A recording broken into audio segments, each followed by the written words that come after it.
Blinds are a necessity, not a luxury. I live in a split-level house with my boyfriend and our bedroom is upstairs. In our bedroom, we have a half window that overlooks the lowest split of our house, meaning there is a roof that comes right under our window. This window also overlooks our backyard, which is all woods and no neighbors. We never see anyone back there, which is the reason we didn't have blinds on it. It was late one night and we were in bed fooling around with the bedroom lights on. We carried on and hung out relaxing in bed for an hour or so and then decided to call it a night. We flipped the lights off and we were falling asleep. After 5 minutes after turning the lights off, we hear a man's voice from outside the window in a sing-song voice say, "Good night." We both frozen in place and I mustered the courage to say to my boyfriend, "Did you hear that?" He responds that he did and hops out of bed. He then goes downstairs and gets his gun out of his safe and goes out into the backyard while I call the police. Listen, we all know this was not a smart idea, so let's just save it. He searches the roof and the yard for a while and finds no one. He returns in the house and places his gun in our armoire instead of the safe, next to a MacBook Air and $1,000 in cash. The police come and take a report. My boyfriend and I have a sleepless night. The next morning, we go to work as usual. Thankfully, my boyfriend returns home first to find that our house has been broken into and completely destroyed. Everything is thrown apart as if someone was looking for one specific thing. Drawers were turned upside down, closets ransacked, cushions off the furniture, etc. My boyfriend calls the police and while waiting for them to arrive, he assesses the damage looking for missing items. A sinking feeling sets in as he realizes the only missing thing in the house is the gun he went out with the night before. When I say only, I mean only. Not even the stack of cash laying next to the gun. After this happened, we got security cameras, motion sensor lights on the outside of our house, and blinds. The police never found the guy or the gun, and we are lucky we haven't had anything related happen again. The question still haunts us though. How long has he been watching us? Was it just this once? Had it been since we moved in? Where was he hiding while watching my boyfriend look for him carrying that gun? What creepy message was he trying to send by only stealing the gun? I still can't shake the sing-song voice saying goodnight. Possible torture chamber in apartment building.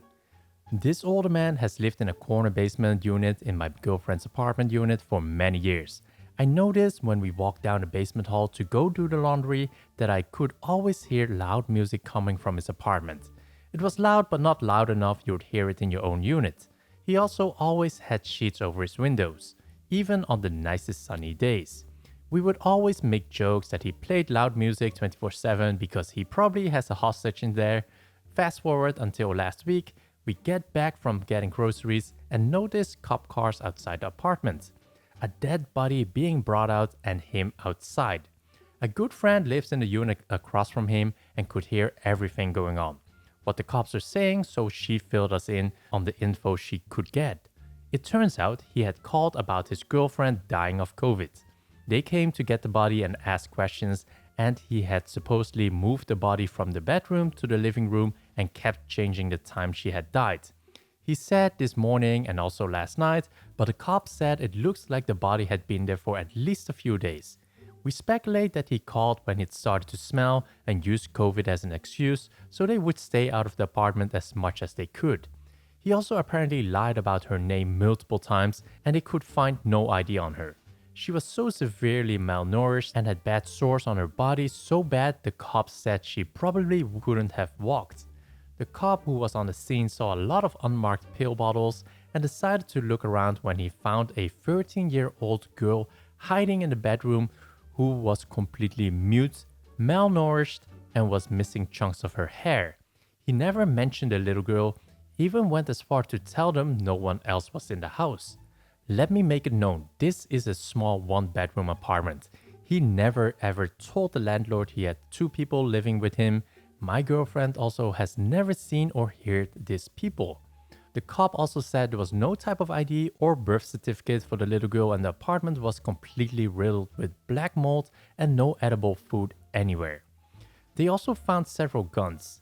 This man turns out to be in his early 60s and the woman who died was 30. It turns out he never got arrested for God knows why. I'm sure they are building a case against him. The girl got taken away. We called the landlord the next day to see if she knew what was going on, and she said she was evicting him and he would be gone in a few weeks. Over this period, the music has stopped and we have seen him taking out a large cage to the dumpster. He also told the landlord the woman died of natural causes and COVID wasn't involved. We talked to a woman who lived in the unit above him, and she said she has actually called the police multiple times on him because for several months she kept hearing a muffled someone screaming help.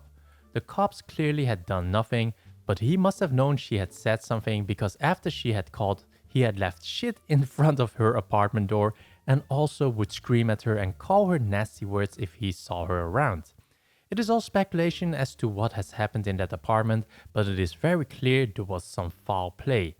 We have even guessed that he didn't live there full time and would just hold them there and come there whenever he wants to get off or abuse them in some way.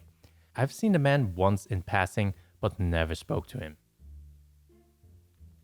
Family friend and predator. This happened when I was 19. I had gone to spend the day with my grandfather and to help him around his home. Stuff I usually do when I'm not working and have time. Well, this day specifically, he needed to go to a friend of his and have him look at some security cameras for him. They needed to be rewired or something. His friend was wizard with tech. So I drove him there and was going to stick around till he wanted to leave. Knowing my grandfather, that wouldn't be till later in the night. Got there at maybe 12, which meant we would probably leave by 8 p.m. or so. Which again is fine, I liked his friend, sweet old guy. However, this time, his friend's son was there. A man I had never met before this. To preface, I am a rather curvy woman. I am used to comments about it, etc. However, I'm not used to my body being the first subject when just meeting someone. Right off the bat, this man says, "Oh wow, you're hotter than your grandpa said." I thought he was joking, so haha, I laugh a bit and just follow my grandfather inside. Thinking this dude would leave me alone, I join my grandfather and his friend in conversations. Well, his son decides it's okay for him to sit next to me and try to wrap his arm around my waist.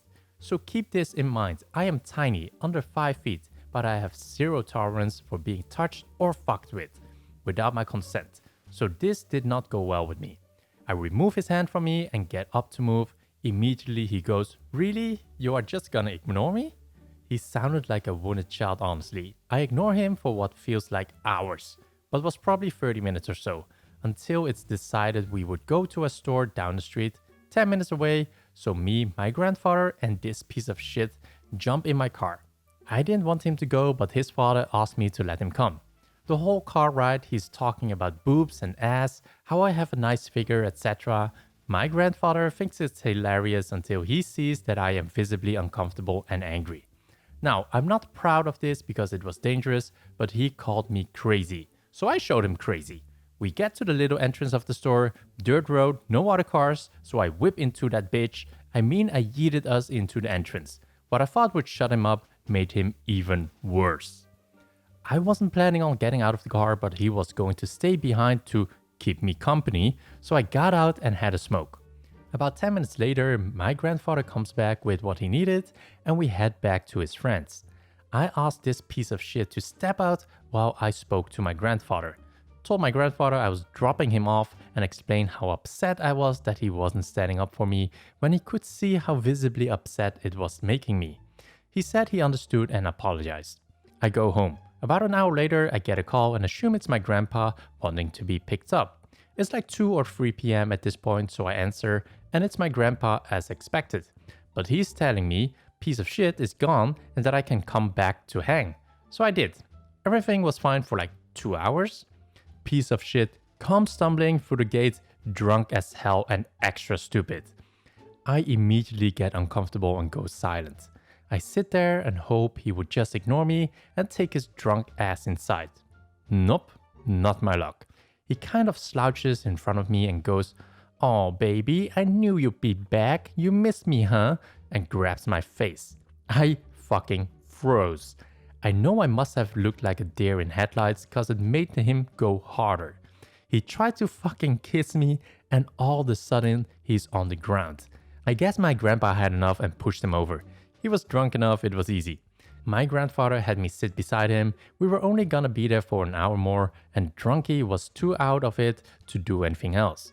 We fought at least, and we were wrong. He manages to get up and waits until my grandfather has moved from my side to get our smokes from the car.